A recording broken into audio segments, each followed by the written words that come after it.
Good day and welcome to our KOB 183 presentation.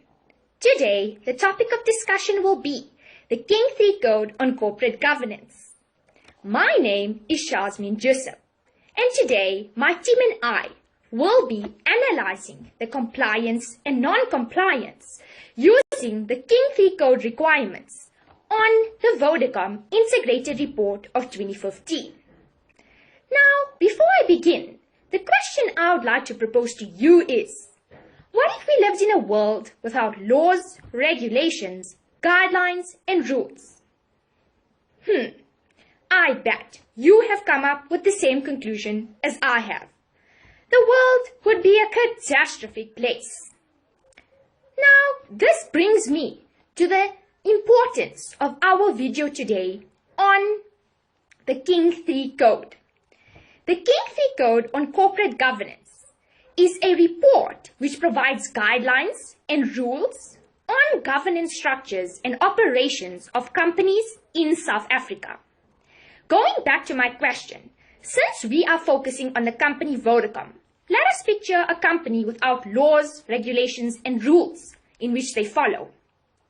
It is highly likely that employees, managers, etc. within the company will engage in breach of certain duties, such as breach of confidentiality of information. They may even engage in taking unfair advantage of customers and suppliers through misrepresentation, manipulation, and concealment. And all of this happening in the company affects the people, the planet, and the profit. And this is the key aspect on which the King Code is based on.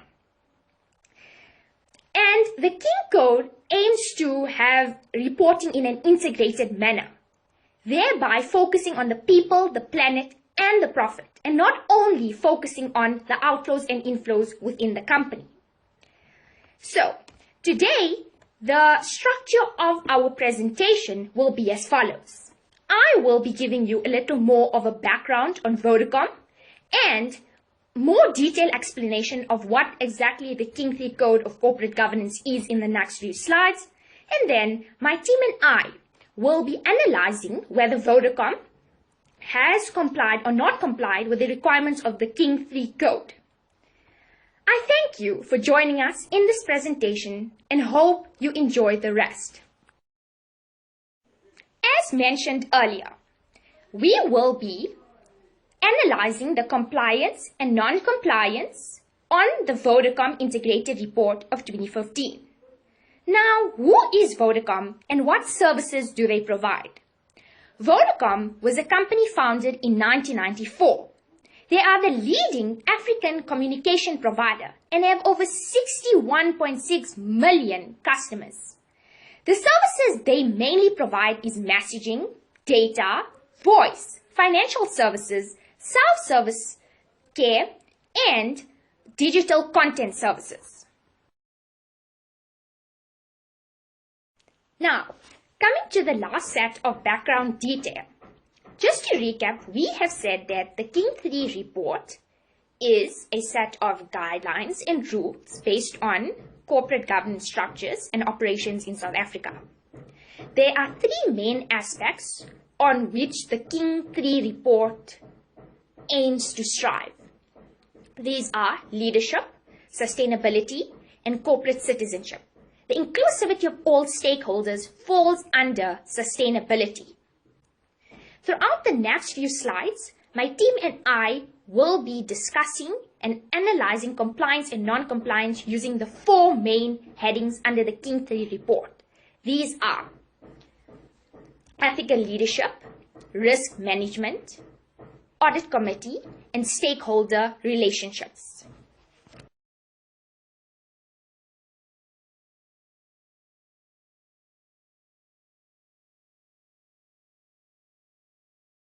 Before I begin with ethical leadership, I would like to inform you guys that the King 3 Code is not mandatory. It is on a voluntary basis, but it's highly likely for companies to use it. Ethical leadership. According to King 3, the requirements under ethical leadership are you need to have responsible ethical leadership, based on an ethical foundation. Vodacom uses business principles to ensure responsible ethic leadership, such as acting fairly, honestly, and with integrity in all of their dealings. They also have a code of conduct in which the board members have to comply with. Vodacom bases all the decisions that they make using the triple bottom line. Triple bottom line is the people, the profit, and the planet, and ensuring inclusivity of all stakeholders. Now, ethical foundation.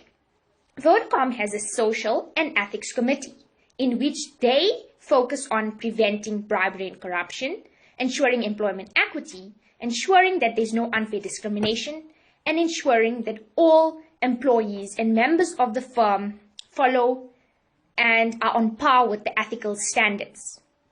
Now, there are 4 ethical values that form part of the ethical foundation.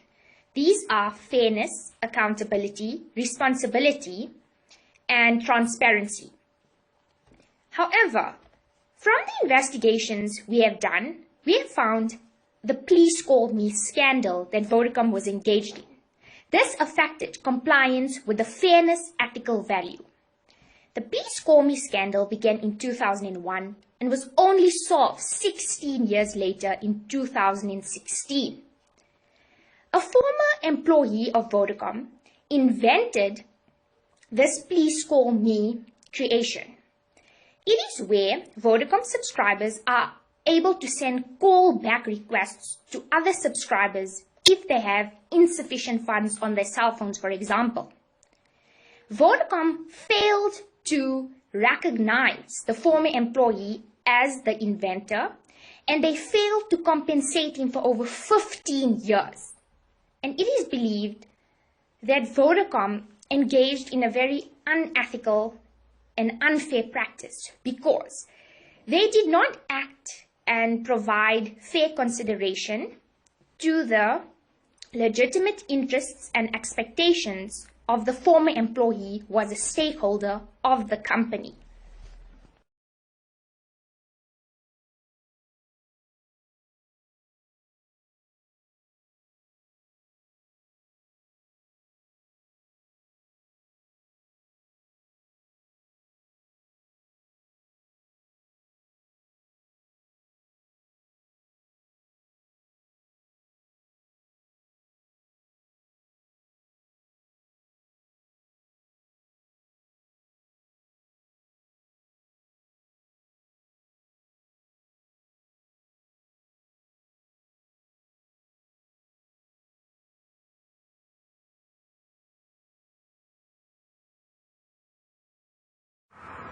Hi, so I'm Samantha Manflang, and I'm going to be taking you to the risk management section of this presentation. Vodacom has adopted a method of continuously monitoring and developing its risk and control procedures. It uses ISO 31000, which is actually seen as one of the best risk management practices. So, management and the risk committee are responsible for actually overseeing the risk management process. And they look at 4 types of risks, namely the tactical, the operational, the project, and process risk.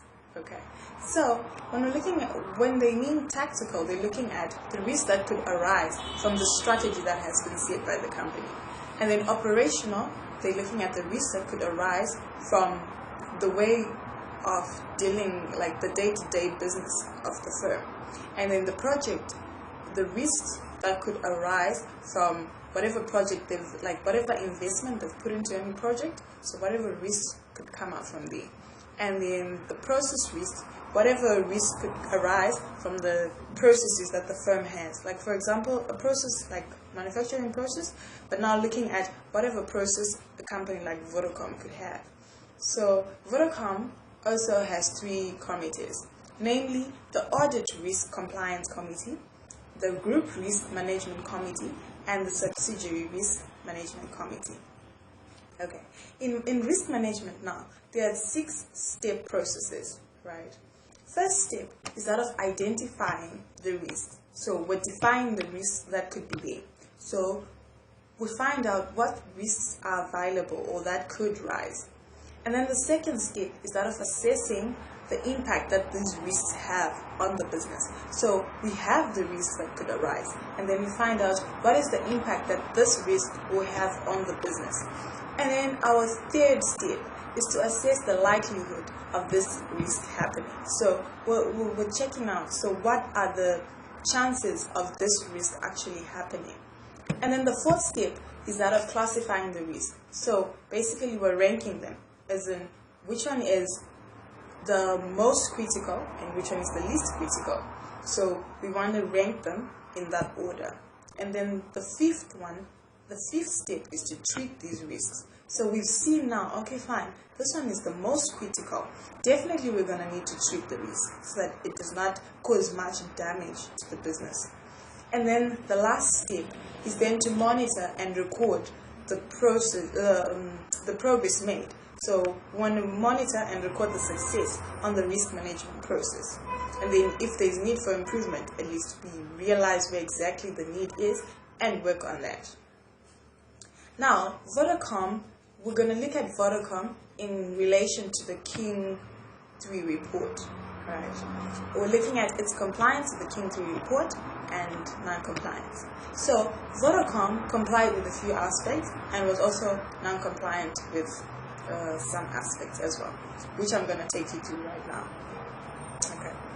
So the risk management, the management of the risk and the responsibility was taken care of by the board, which actually is what's required by the King 3 report. It requires that the board be the one that is responsible or governs the risk responsibility.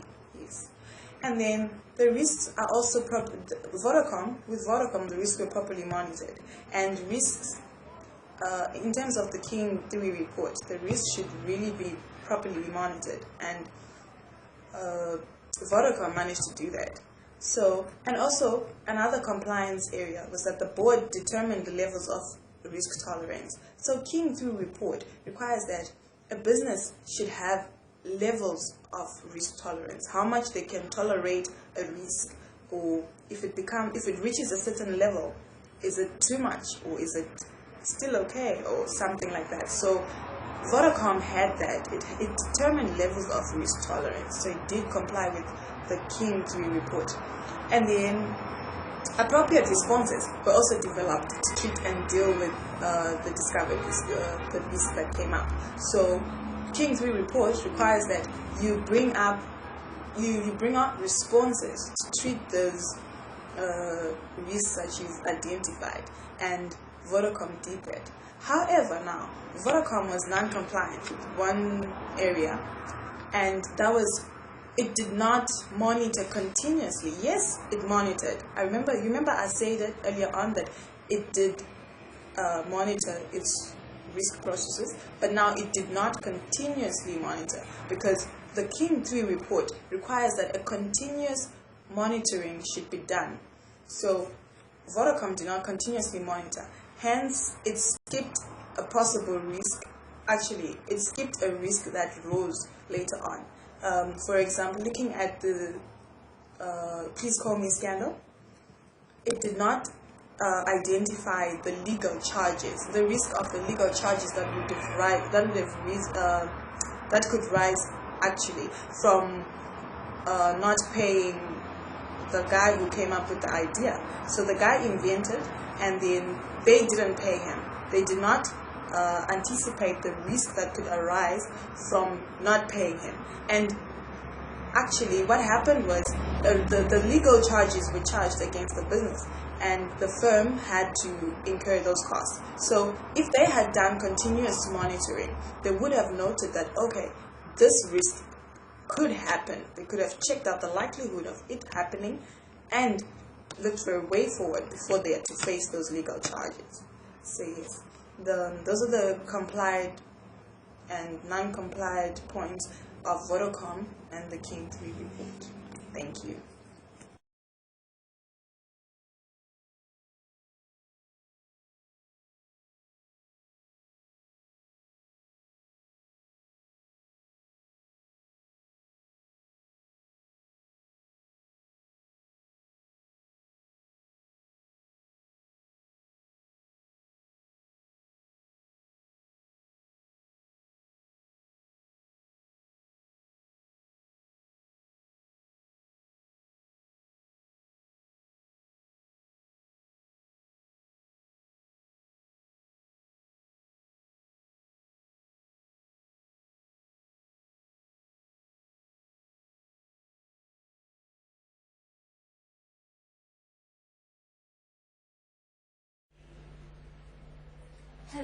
Now we're looking at the audit committee section.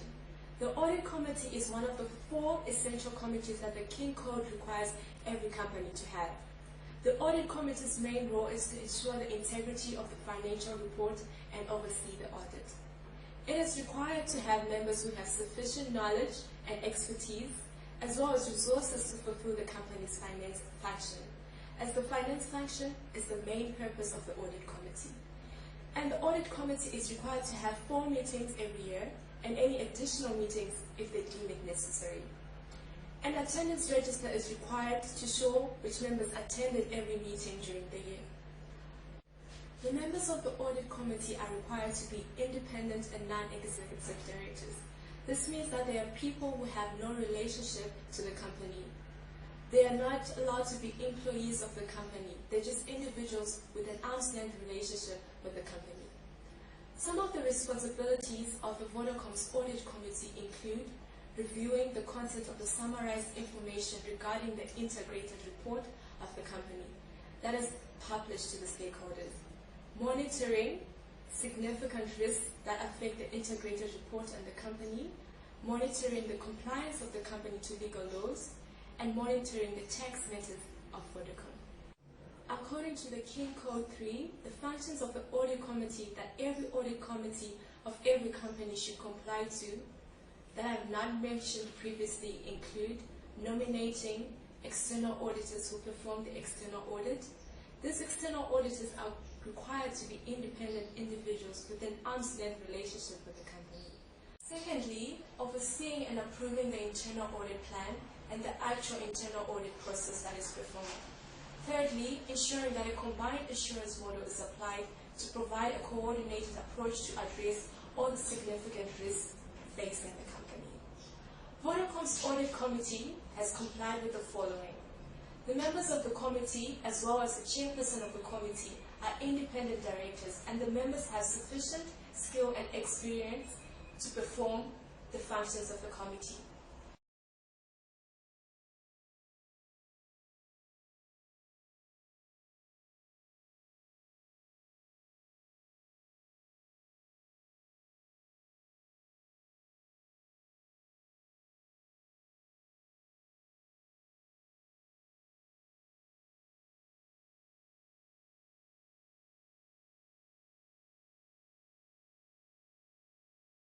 Hi, my name is Ali Tafumane, and I'm going to be talking about Vodacom's compliance with disclosure requirements of their stakeholder relationships. Vodacom has a wide base of stakeholders, and this includes customers, employees, government departments, suppliers, investors, shareholders, communities, and media. In 2015, a company called Globescan conducted a research by consulting groups of Vodacom stakeholders. In this research, they were trying to find strengths, weaknesses, reputation of the company, and also if the inclusivity approach was of key importance to Vodacom. Their results showed that the Vodacom company is one of the best companies when it comes to inclusivity of their stakeholders.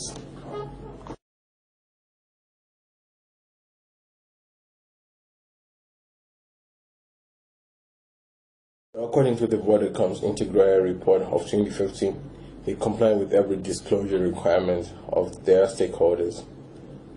These are some of the requirements they comply with. The board should appreciate that the stakeholders' participation affects the company's reputation. The board should delegate to the management to proactively deal with stakeholder relationships. The board should strive to achieve appropriate balance between its various stakeholder groupings in the best interests of their company. The company should ensure the equitable treatment of stakeholders. Transparency and effective communication with stakeholders should be established for building and maintaining their trust and confidence. The board should ensure that disputes are resolved as effectively, efficiently, and expeditiously as possible. Thank you.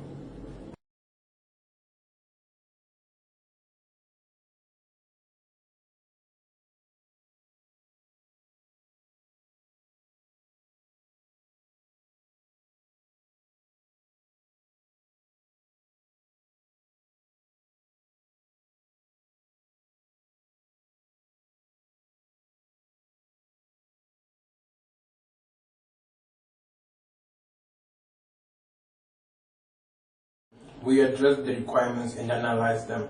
The requirements were ethical leadership, risk management, audit committee, and stakeholder relationships. We found out that Please Come Back scandal did not comply to the ethical value fairness. Legal cause of scandals did not comply with the risk management due to failure to monitoring risk continuously. Integrity of financial reports and audit process did comply with the audit committee. Not compensating employees for their inventions did not comply with stakeholder relationships. Nelson Mandela said, and I quote, "The time is always right to do right. Let us begin the journey of our career lives with good corporate governance. Let us strive to be the best we can in the company we hope to grow in order to see the world we wish to see. Lastly, remember honesty and integrity are the most important assets of a company."